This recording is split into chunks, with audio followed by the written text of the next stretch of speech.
একটা মুখোশ, একটা চাপা কান্না, একটা শ্বাস যার শব্দ কেউ শোনে না, একটা হাসি মুখে অথচ অন্তরে আগুন, দুশ্চিন্তা, নিঃশব্দ বিষ, অন্তরকে নিঃশেষ করে দেওয়ার মতো এক অদৃশ্য আগুন। কেউ যখন আপনাকে জিজ্ঞেস করে তুমি কেমন আছো, আপনি বলবেন ভালো, একটা ছোট্ট উত্তর, কিন্তু তার পেছনে লুকানো থাকে হাজারটা চিন্তা, রাত জাগা চোখ, না বলা কষ্ট, আর নিজের সাথে নিজের যুদ্ধ। দুশ্চিন্তা এমনই এক জিনিস যা বাইরে থেকে দেখা যায় না, কিন্তু ভেতরটা প্রতিদিন একটু একটু করে খেয়ে ফেলে।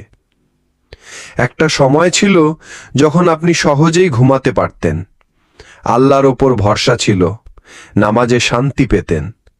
কিন্তু এখন রাতে বিছানায় গিয়েও মাথায় চিন্তার পাহাড়, এই দায়িত্ব, ওই চাপ, ওই ভয়, এ যেন এক অপার যুদ্ধ যার কোনো শেষ নেই। আল্লাহ কুরআনে বলেন, আলা ইন্না আউলিয়া ইল্লাহি লা খাউফুন আলাইহিম ওয়ালা হুম ইয়াহজানুন।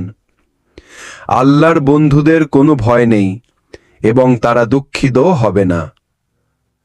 আল্লাহ চাইছেন না আপনি টেনশনে থাকুন।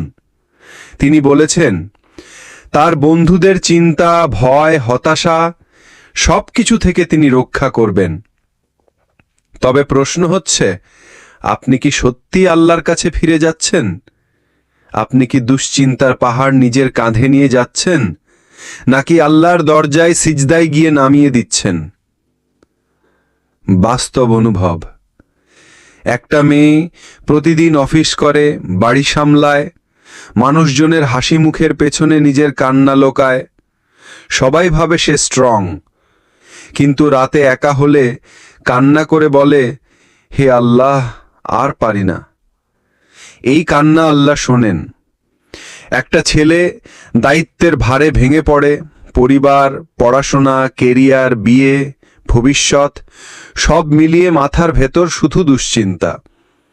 কিন্তু বাইরে তার বন্ধুরা বলে, তুই তো দারুণ আছিস। আসলে আমরা সবাই একটা মুখোশ পরে বেঁচে থাকি। আমরা সবাই কিছু না কিছু হারিয়েছি। কেউ হারিয়েছে বিশ্বাস, কেউ হারিয়েছে সম্পর্ক, কেউ হারিয়েছে ভবিষ্যতের স্বপ্ন। কিন্তু আল্লাহ কাউকেই ছেড়ে দেন না। এটাই আমাদের আশার আলো। তুমি কি জানো, তোমার বুকের ভেতরের চিন্তাগুলোও আল্লাহ জানেন। তুমি কাঁদো, তিনি দেখেন। তুমি কষ্ট পাও, তিনি শোনেন। তিনি বলেন, ওয়ানাহনু আকরাবু ইলাইহি মিন হাবলিল ওয়ারিদ। আমি তো তোমার গলার শিরার চেয়েও নিকটতর। সূরা কফ, আয়াত 16। তুমি একা নও। তোমার চিন্তা, দুশ্চিন্তা, কান্না সবকিছুর খবর রাখা হয় আরশে আরাশে। তোমার জন্য সেই আকাশের মালিক চিন্তিত। একটা বন্ধ দরজা, একটা রুদ্ধ শ্বাস, একটা অদৃশ্য দেয়াল নিজের মনের মধ্যেই। বাইরে আলো, কিন্তু ভেতরে অন্ধকার। এই তো দুশ্চিন্তার সবচেয়ে কঠিন রূপ, যখন তুমি নিজেকেই আটকে ফেলো। অনেক সময় আমাদের এমন লাগে আমরা চাই সুখী হতে, কিন্তু পারি না। সব কিছু আছে, কিন্তু শান্তি নেই। চেষ্টা করি, কিন্তু বারবার হেরে যাই। বুঝে ফেলি এটা বাইরের কোনো সমস্যা না, এই যুদ্ধটা ভেতরের। আমার মাথার ভেতর, মনের গভীরে, অনুভবের বৃত্তে আটকে গেছি আমি নিজেই। দুশ্চিন্তা কিভাবে আমাদের আটকে ফেলে? তুমি ভাবছো সবকিছু আমার উপর নির্ভর করছে। তুমি ভাবছো আমি না পারলে কেউ পারবে না। তুমি ভাবছো ভবিষ্যতে যদি ব্যর্থ হই। এই সব চিন্তা একসময় বিশাল ভার হয়ে দাঁড়ায়, এবং তুমি বুঝতেও পারো না তুমি আসলে নিজের মনে নিজের একটা জেল বানিয়ে ফেলেছ। ওয়ামাইয়া তাওয়াক্কাল আলাল্লাহি ফাহুয়া হাসবুহ। যে আল্লাহর উপর ভরসা রাখে, তার জন্য আল্লাহই যথেষ্ট। তুমি ভেবো না তুমি একা সব সামলাবে। আল্লাহ তোমার কাঁধ থেকে সেই ভার নিতে প্রস্তুত, শুধু তুমি তার কাছে ফিরো। একজন ভাই বলছিলেন, তিনি চাকরির চাপে, সংসারের দুশ্চিন্তায় এতটাই ডিপ্রেসড হয়ে পড়েছিলেন যে সিজদায় বসে বলেছিলেন, হে আল্লাহ, আমি আর পারছি না, এখন সব তুমি দেখো। এর কয়েকদিনের মধ্যেই অফিসে এক প্রমোশন পেলেন, যেটা তিনি ভাবেননি।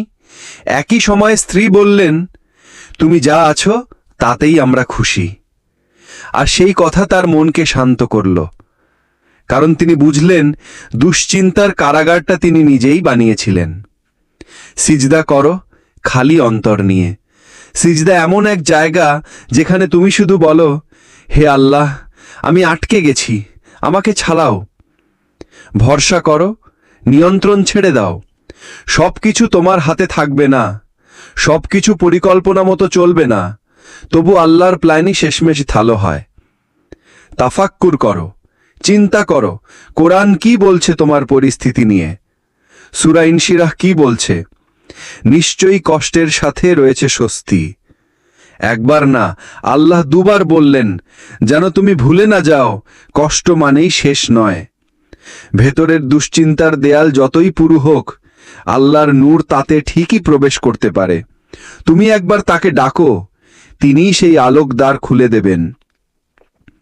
একটা অশ্রু, একটা ঝর্ণা বেয়ে গড়িয়ে পড়া দীর্ঘশ্বাস, একটা গভীর রাত যেখানে শুধু একটাই শব্দ, ইয়া আল্লাহ, এটাই দোয়া। একটা নিঃশব্দ কান্না, যার আওয়াজ শুধু আকাশে পৌঁছায়। যখন কেউ শোনে না, যখন নিজের কথাগুলো বোঝানোর ভাষা হারিয়ে যায়, যখন দুশ্চিন্তা এতটাই গভীর হয় যে কথা আটকে যায় গলায়, সেই সময়েও একটা পথ খোলা থাকে, দোয়া। আমরা অনেক সময় আল্লাহকে বলি না, আমরা মনে করি যে আল্লাহ কি শুনবেন, কিন্তু তিনি তো আগেই বলেছেন, وَإِذَا سَأَلَكَ عِبَادِي عَنِّي فَإِنِّي قَرِيبٌ أُجِيبُ دَعْوَةَ الدَّاعِ إِذَا دَعَانِ। আর যদি আমার বান্দারা তোমার কাছে আমার সম্পর্কে জিজ্ঞাসা করে, তাহলে বলে দাও, আমি খুব কাছে আছি, আমি দোয়া কবুল করি যখনই কেউ আমাকে ডাকে। এই আয়াতে আল্লাহ কারো ওসিলা ব্যবহার করেননি। তিনি বলেননি, বলুন আমি কাছে আছি, বরং বললেন, আমি কাছে আছি। তুমি শুধু ডাকো, আল্লাহ বলেন, আমি শুনি। একজন মানুষ যখন চিন্তায় থাকে, তার হৃদয়ে এক ধরনের অস্থিরতা তৈরি হয়। কখন কি হবে, কে বাঁচাবে, কোথায় স্বস্তি? আর সেই মুহূর্তেই যদি তুমি সিজদায় গড়িয়ে পড়ো, নিজেকে একেবারে ভেঙে ফেলো, তাহলেই শুরু হয় দোয়ার সবচেয়ে শক্তিশালী মুহূর্ত। এক বোনের স্বামী হঠাৎ কাজ হারিয়ে ফেলেন। দুজনেই হতাশ, সংসারে সংকট। কিন্তু সেই বোন বলেন, আমি শুধু তাহাজ্জুদের সময় সিজদায় গিলে বলতাম, হে আল্লাহ, আমার সংসার তুমি চালাও, তুমি পারো। এক মাসের মধ্যেই স্বামী একটি নতুন চাকরিতে জয়েন করেন, যেটা আগের চাকরির থেকেও ভালো। বোনটি বলেন, আমি কিছু করিনি, আমি শুধু বলেছি, আর আল্লাহ শুনেছেন। তুমি বোঝো তুমি একা নও। একমাত্র আল্লাহর কাছে বলার পরেই সত্যিকারের একাকিত্ব কাটে। তুমি নির্ভর করতে শেখো। দোয়া শেখায় সবকিছু তোমার হাতে নয়, এটা মুক্তি। তুমি আল্লাহর প্ল্যানে রিজাইন করো। হে আল্লাহ, তুমি জানো আমি জানি না। এই দোয়া তোমার উপর থেকে ভবিষ্যতের ভয় কমিয়ে দেয়। যে আল্লাহ কুরআনে বলেন, তোমরা আমাকে ডাকো আমি সাড়া দেব, তিনিই সেই আল্লাহ যিনি রাতের আধারে তোমার কান্নাও শোনেন। তুমি শুধু বলো, ইয়া আল্লাহ, আমি দুশ্চিন্তায় আছি। তিনি বলেন, আমি শুনি।